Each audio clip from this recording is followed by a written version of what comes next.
आज की वीडियो का टॉपिक है क्रेडिट कार्ड। क्या होते हैं क्रेडिट कार्ड, कैसे ये काम करते हैं, कैसे क्रेडिट कार्ड की कंपनी होती है, कैसे पैसा कमाती है और सबसे इम्पोर्टेंट सवाल, क्या आपको खुद से क्रेडिट कार्ड इस्तेमाल करना चाहिए या नहीं करना चाहिए, क्या इसके फायदे नुकसान होते हैं, आइए जानते हैं। अब क्रेडिट कार्ड क्या होते हैं, एक एग्जाम्पल से समझते हैं। मान लो आप स्कूल में पढ़ाई करने लग रहे हो और अचानक से पेंडेमिक आ जाता है। आपकी सारी पढ़ाई अब ऑनलाइन क्लासेस के द्वारा होती है, लेकिन इन ऑनलाइन क्लासेस को अटेंड करने के लिए आपको एक स्मार्टफ़ोन की ज़रूरत है और आपके पास कोई स्मार्टफ़ोन नहीं है। आपको अर्जेंटली एक स्मार्टफ़ोन खरीदना है, लेकिन आपके बैंक अकाउंट में पैसे नहीं है इसे खरीदने के लिए। तो आप अपने पेरेंट्स से बोलते हो कि आप मेरे बैंक अकाउंट में पैसे ट्रांसफ़र कर दें, लेकिन उन पैसों को ट्रांसफ़र करने में 2 से 3 दिन का समय लग जाएगा। लेकिन आपको स्मार्टफ़ोन कल ही खरीदना है क्योंकि कल ही आपकी क्लास है, तो क्या किया जाए?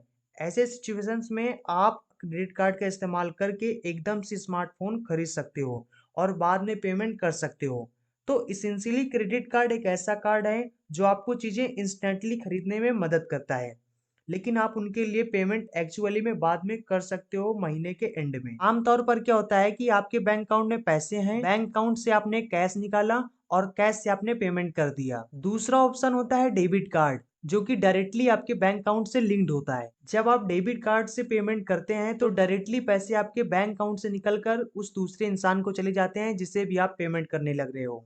लेकिन क्रेडिट कार्ड में क्या होता है कि बैंक आपके बिहाफ पर पेमेंट करता है जिसे भी आप पेमेंट करने लग रहे हो, और एक महीने के एंड में जाकर आप बैंक को पे कर सकते हैं जितना भी पूरे महीने का खर्चा आया उस क्रेडिट कार्ड का। आप एक महीने से ज्यादा भी लगा सकते हैं बैंक को देने में, लेकिन तब bank high interest rate charge करता है जैसे कि लोन में होता है। तो क्रेडिट कार्ड एक तरीके से मिनी लोन टाइप की समझ लो। आमतौर पर जब आप लोन लेते हो, अगर कैश में लोन लेते हो तो आपको कैश में लोन मिलता है। यहाँ पर लोन के बदले बैंक आपको एक प्लास्टिक कार्ड दे रहा है जिस पर आपका नाम छपा है, यूनिक नंबर लिखा है, जिससे इस कार्ड का यूनिकली आइडेंटिटी किया जा सके। एक्सपायरी डेट है, पेमेंट किस तरह से प्रोसेस करी जा रही है।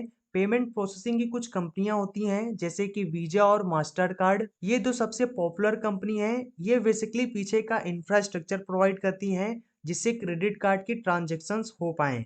जो बैंक आपको क्रेडिट कार्ड इशू करता है वो वीजा या मास्टर कार्ड से अलग होता है। ये दोनों कंपनी सिर्फ पेमेंट प्रोसेसिंग की कंपनी है और क्रेडिट कार्ड के पीछे एक मैग्नेटिक स्ट्रिप होती है और सीवीवी नंबर भी लिखा होता है। इसे संभाल कर रखना या सीक्रेट रखना काफ़ी ज़रूरी है, नहीं तो आपके साथ फ्रॉड हो सकता है। अब हर क्रेडिट कार्ड की दोस्तों एक क्रेडिट लिमिट होती है कि कितना पैसा आप स्पेंड कर सकते हो उस क्रेडिट कार्ड से बिना बैंक को पैसा वापस दिए। अगर 90,000 की लिमिट है तो आप 90,000 से ज़्यादा उस क्रेडिट कार्ड से पैसा स्पेंड नहीं कर सकते। ये क्रेडिट लिमिट क्या होती है, ये बैंक टू बैंक डिपेंड करती है आपने कौन सा कार्ड खरीदा है, और बैंक आपका देखता है कि आपकी सैलरी कितनी है, आपका क्रेडिट स्कोर कितना है, उसके बेसिस पर जज करता है कि आपकी क्रेडिट लिमिट कितनी सेट करी जाएगी। अगर बैंक को दिखता है कि आपकी सैलरी काफ़ी ज़्यादा है, आप अफोर्ड कर सकते हो ज़्यादा पैसा वापस देना बैंक को, बैंक आप पर ज़्यादा ट्रस्ट करेगा, इसलिए आपकी क्रेडिट लिमिट ज़्यादा होती है। अब क्रेडिट स्कोर भी एक इंटरेस्टिंग कॉन्सेप्ट है। अगर आप अपनी क्रेडिट कार्ड की पेमेंट्स और लोन की पेमेंट्स टाइम पर नहीं भरोगे तो बैंक को लगेगा कि आपको पैसा देना बड़ा रिस्की है, पता नहीं आपका पैसा वापस करो या ना दे पाओ। जो बैंक को रिस्क फेस करना पड़ता है क्रेडिट कार्ड आपको देते समय या लोन देते समय, इस रिस्क को जज करने के लिए बैंक ने अपना एक ग्रेडिंग सिस्टम बनाया है। बैंक आपको ग्रेड करता है, ये ग्रेड 300 से 900 के बीच में दिया जाता है और इसे क्रेडिट स्कोर कहते हैं। अगर आपका क्रेडिट स्कोर 750 के 900 के बीच में है तो ये बहुत अच्छा क्रेडिट स्कोर है। इसका मतलब है कि बैंक आप पर ट्रस्ट कर सकता है और रिस्क काफी लो है। लेकिन अगर आपका क्रेडिट स्कोर 300 से 450 के बीच में है या इसके आसपास है तो बैंक आप पर बिल्कुल भी ट्रस्ट नहीं कर सकता। तो आपके पुराने ट्रैक रिकॉर्ड को देखकर आपका क्रेडिट स्कोर निकाला जाता है और उसके बेसिस पर बैंक जज करता है कि आपके लिए क्रेडिट लिमिट ऊपर रखनी चाहिए या नीचे रखनी चाहिए। इनफैक्ट आपको क्रेडिट कार्ड देना भी चाहिए या नहीं देना चाहिए। अब आपके लिए क्या फायदा है क्रेडिट कार्ड का इस्तेमाल करेंगे तो, एक फायदा मैंने वीडियो के शुरू में बताया है कि अगर आप किसी चीज को अभी खरीदना चाहते हैं लेकिन उसकी पेमेंट महीने के एंड में जाकर करना चाहते हैं तो फायदा है इमीडिएट एक्सपेंसेस के लिए। दूसरा बड़ा फायदा है क्रेडिट कार्ड को इस्तेमाल करना कम रिस्की होता है डेबिट कार्ड की तुलना में। अगर कोई फ्रॉड होता है आपके साथ तो डेबिट कार्ड के केस में पैसा आपके बैंक अकाउंट से निकल के वहां चला जाएगा, लेकिन क्रेडिट कार्ड के केस में आपका बैंक आपके क्रेडिट स्कोर्स आपके बिहाफ पर पे करेगा, और अगर कोई फ्रॉड हो रहा तो वो इन्वेस्टिगेट करके देख सकते हैं, और एक्चुअली में फ्रॉड हुआ है तो आपका पैसा वापस लौटा सकते हैं। इंडिया में क्या है, अगर आपके क्रेडिट कार्ड को लेकर कोई फ्रॉड होता है तो कस्टमर की लाइबिलिटी या आपकी लाइबिलिटी जीरो होती है। अगर आप उस फ्रॉड को 3 दिन के अंदर अंदर रिपोर्ट कर देते हो तो सारा रिस्क कहीं पर पे करने का बैंक उठाने लगता है। तीसरा बड़ा फायदा है जो रिवार्ड्स आपको मिलते हैं जब क्रेडिट कार्ड इस्तेमाल करते हैं तो अब अलग अलग बैंक अलग अलग क्रेडिट कार्ड के अलग अलग रिवार्ड सिस्टम होते हैं। कुछ में आपको कैशबैक मिलता है, कुछ में बड़े डिस्काउंट मिलते हैं, कुछ में आपको इंश्योरेंस मिलती है, जैसे कि आपकी कोई एक्सीडेंट हो गया या उसका इंश्योरेंस मिलने लग रहा, या ट्रैवल इंश्योरेंस मिलने लग रहा क्रेडिट कार्ड के साथ फ्री में। डिपेंड करता है आपके क्रेडिट कार्ड पे कि आपको क्या बेनिफिट मिलने लग रहा है उसे यूज करने का।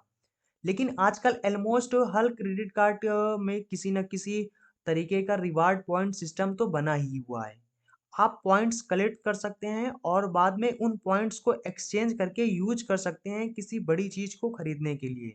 अब कौन सा क्रेडिट कार्ड इस्तेमाल किया जाए, इसके लिए मेनली आपको 3 चीजों का ध्यान रखना है। पहला, जो बैंक आपके क्रेडिट कार्ड इशू करने लग रहा है, जो भी रिवार्ड पॉइंट्स का सिस्टम है, जो फीस चार्ज करी जा रही है बैंक के द्वारा, और जो हिडन फीस होती है, ये मोस्टली डिसाइड करी जाती है बैंक के द्वारा। दूसरा है कि कौन सा क्रेडिट कार्ड आप इस्तेमाल करने लग रहे हो उस बैंक के द्वारा जो ऑफर किया जा रहा है। कुछ हाई लेवल के क्रेडिट कार्ड्स में ज़्यादा रिवार्ड्स मिलते हैं, आपको ज़्यादा बेटर इंश्योरेंस मिलती है और पॉइंट्स भी ज़्यादा मिलती हैं, लेकिन अक्सर उनकी फीस भी ज़्यादा होती है। और तीसरी चीज़ ध्यान रखने वाली ये है कि कौन सा पेमेंट नेटवर्क उस कार्ड में यूज किया गया है। जैसे मैंने आपको बताया कि वीजा और मास्टर कार्ड दो सबसे कॉमन पेमेंट नेटवर्क हैं, लेकिन इसके अलावा अमेरिकन एक्सप्रेस, डाइनर्स क्लब और रुपए भी हैं। हालांकि वीजा और मास्टर कार्ड दोनों इतने कॉमन हैं आज के दिन की दोनों के बीच में बिल्कुल भी फर्क नहीं है, लेकिन अमेरिकन एक्सप्रेस जैसे देखोगे तो इनमें इन दोनों की तुलना में ज़्यादा फर्क है। ज़्यादातर जगहों पर भी वीजा और मास्टर कार्ड एक्सेप्ट किया जाता है, अमेरिकन एक्सप्रेस एक्सेप्ट नहीं किया जाता। लेकिन अमेरिकन एक्सप्रेस का फ़ायदा आपको ये होता है कि इसमें रिवार्ड्स आपको कहीं ज़्यादा होते हैं। मैंने आपको बताया था कि बैंक मोस्टली रिवार्ड पॉइंट्स के सिस्टम को डिसाइड करते हैं, लेकिन कुछ हद तक ये पेमेंट नेटवर्क भी डिसाइड करती हैं कि हमारे नेटवर्क में क्या किस तरीके के रिवार्ड्स दिए जाएंगे, किस तरीके के बेनिफिट्स दिए जाएंगे क्रेडिट कार्ड होल्डर्स को। हालांकि एक इंटरेस्टिंग चीज ये नोट करने वाली है कि मास्टर कार्ड के और इशू नहीं किए जा सकते इंडिया में, क्योंकि कोई गाइडलाइंस थी जो मास्टर कार्ड ने फॉलो नहीं करी, और आरबीआई ने कहा कि जो एग्जिस्टिंग मास्टर कार्ड हैं उसे तो यूज करते रह सकते हैं लोग, लेकिन और मास्टर कार्ड इशू नहीं किए जा सकते जब तक मास्टर कार्ड कंपनी इन गाइडलाइंस को फॉलो नहीं करती। लेकिन ओवरऑल जो अलग अलग बैंक हैं इनमें भी इंटरेस्टिंग चीज है कि सब अलग अलग proportion of master card, visa, American express इस्तेमाल करते हैं। इस चार्ट में आप देख सकते हो कि कौन से अलग अलग बैंक किस नेटवर्क को ज्यादा इस्तेमाल करते हैं। कुछ बैंक्स हैं जैसे कि आरबीएल, यस बैंक, जो सिर्फ मास्टर कार्ड को ही 100% इस्तेमाल करते हैं। दूसरी तरफ कोटक, कुछ बैंक हैं जैसे कि कोटक जो कि सिर्फ वीजा कार्ड को ही 100% इस्तेमाल करते हैं। अब बैंक्स की बात कर ही रहे हैं तो बैंक्स के पर्सपेक्टिव से चीजों को देखते हैं। ये सारे बैंक्स कैसे पैसा कमाती हैं क्रेडिट कार्ड से। सबसे सिंपल तरीका है पैसा कमाने का बैंक का एनुअल फीस चार्ज करके। कुछ क्रेडिट कार्ड्स को यूज करने के लिए आपको ईयरली पेमेंट देने पड़ती है। इसके अलावा और भी अलग अलग तरीके की फीस चार्ज करी जाती है बैंक्स के द्वारा। अगर आप टाइम पर पैसे नहीं दे रहे हैं तो लेट फीस चार्ज करी जाएगी। अगर कोई कैश निकालना चाहता है क्रेडिट कार्ड से तो अक्सर इस पे 2 से 5% का एक्स्ट्रा पेमेंट आपको देना पड़ता है। लेकिन आप हैरान हो जाएंगे जानकर दोस्तों कि एक बड़ा इन बैंकों की कमाई का हिस्सा होता है एक्चुअली में लोगों की बेवकूफ़ी। बहुत से लोग टाइम पर अपने कार्ड के बिल्स नहीं भरते हैं महीने के एंड में, जिसकी वजह से बैंक्स उन पर बड़ा हाई इंटरेस्ट चार्ज करता है, और इंटरेस्ट रेट इतना हाई होता है कि 30% तक जा सकता है। अगर साल में आप गिनोगे तो जो कि लोन के इंटरेस्ट रेट से भी 2 से 3 गुना होता है। और इतना हाई इंटरेस्ट रेट चार्ज करने पर बैंक को बहुत पैसे मिलते हैं और लोगों को पैसे गंवाने पड़ते हैं। क्रेडिट कार्ड को इस्तेमाल करने वाला हर इंसान अगर टाइम पर अपना पेमेंट करने लग गया तो इन बैंक को प्रॉफिट का बड़ा हिस्सा खत्म हो जाएगा। यही रीजन है दोस्तों कि कुछ देशों में क्रेडिट कार्ड इतने पॉपुलर नहीं है। कई यूरोपियन कंट्रीज में क्रेडिट कार्ड ज़्यादा इस्तेमाल नहीं किए जाते क्योंकि लोगों का माइंडसेट ही ऐसा होता है कि वो हमेशा टाइम पर पेमेंट करते हैं, कभी भी कुछ ऐसा नहीं खरीदते जब उनके पास उसे खरीदने के लिए पैसे नहीं हैं। ईएमआई पे लोग ज़्यादा चीज़ें नहीं खरीदते, ज़्यादा यूरोप में तो क्रेडिट कार्ड इतने चलते भी नहीं ज़्यादा एज कम्पेयर टू इंडिया और यूएसए जैसी कंट्रीज़ में। यहाँ पर लोगों को आदत है कम चीज़ें खरीदने के लिए जब उनके पास पैसे नहीं है उसे खरीदने के लिए। इसीलिए यूरोपियन मार्केट्स में N26 और रिवॉल्ट जैसे कुछ अल्टरनेटिव बैंक्स ज़्यादा पॉपुलर होने लग रहे हैं, जो क्रेडिट कार्ड के कुछ फंक्शंस ऑफर करते हैं। ये बैंक्स अपने डेबिट कार्ड देते हैं, कुछ डेबिट कार्ड में एनुअल फीस चार्ज करी जाती है और वो वाले डेबिट कार्ड आपको कुछ रिवार्ड्स ऑफर करते हैं जैसे कि इंश्योरेंस या कोई और।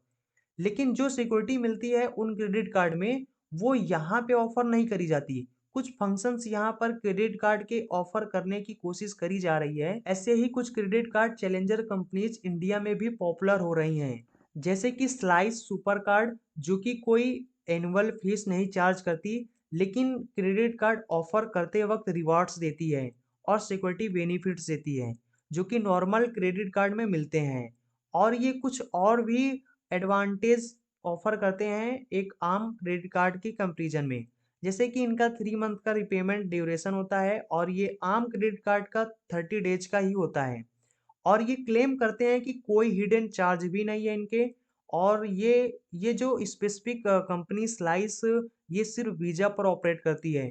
तो देखना बड़ा इंटरेस्टिंग है कि ऐसे टाइम के साथ जो जो एडवांटेज क्रेडिट कार्ड ऑफर करते हैं आने वाले टाइम में ये जो कंपनीज हैं कोशिश कर रही है कि कैसे इन सारे एडवांटेज को अलग अलग तरीके से ऑफर किया जा सके और जो डिसएडवांटेज हैं क्रेडिट कार्ड के उन्हें कम किया जा सके। और इन कंपनीज के बीच में जो कंपटीशन बढ़ेगा तो हमारे ही एडवांटेज बढ़ेंगे और ये डिसएडवांटेज हमारे लिए कम होंगे। लेकिन अगर अभी के लिए बात करें तो जो डिसएडवांटेज हैं क्रेडिट कार्ड के वो शायद आपको ऑलरेडी ही क्लियर हो गए होंगे। जैसा मैंने आपको बताया कि अगर आप अपनी पेमेंट टाइम पर नहीं करेंगे और अगर आप अपने कार्ड के बिल टाइम पर नहीं भरेंगे तो बहुत ज़्यादा इंटरेस्ट पे कर सकते हैं और बड़ी जल्दी एक डेट स्पाइरल के अंदर जा सकते हैं जहां पर आप पेमेंट नहीं कर पाए टाइम पर तो आपको इतना ज़्यादा इंटरेस्ट चार्ज किया गया कि आपको और भी ज़्यादा पेमेंट करनी है। कुछ और दिन रुके तो पेमेंट और भी ज़्यादा बढ़ गई और देखते ही देखते कुछ ही दिनों में कुछ ही महीने में पेमेंट इतनी ज़्यादा हो गई कि आपके रीच से बाहर है। दूसरे डिसएडवांटेज की मैंने ऑलरेडी बात कर ही ली है। कभी हिडन फीस होती है क्रेडिट कार्ड की। तो अब सवाल उठता है कि क्या आपको क्रेडिट कार्ड इस्तेमाल करना चाहिए या नहीं करना चाहिए। इसका आंसर बड़ा सिंपल है दोस्तों, अगर आप टाइम पर अपनी पेमेंट करेंगे क्रेडिट कार्ड बिल्स के तो कर सकते हैं इस्तेमाल। दूसरी तरफ अगर आप क्रेडिट कार्ड का इस्तेमाल ऐसी चीजें खरीदने के लिए करेंगे जिन्हें आप अफोर्ड नहीं कर सकते, अगर आप ये सोचकर कुछ खरीदते हैं कि अभी मेरे पास पैसे नहीं है क्रेडिट कार्ड पर खरीद लेते हैं लेकिन 30 दिन के बाद कहीं से पैसे का जुगाड़ कर लूंगा, तो मस्त इस्तेमाल कीजिए क्रेडिट कार्ड, डेट ट्रैप में फंस सकते हैं। तीसरा, अगर आप रिवार्ड्स देखकर क्रेडिट कार्ड को इस्तेमाल करते हैं तो थोड़ा सिचुएशंस को इवेलुएट करके देखिए। जो अलग अलग फीस आप पे करेंगे उस क्रेडिट कार्ड को इस्तेमाल करने की, अक्सर 2 से 3% की प्रोसेसिंग फीस होती है।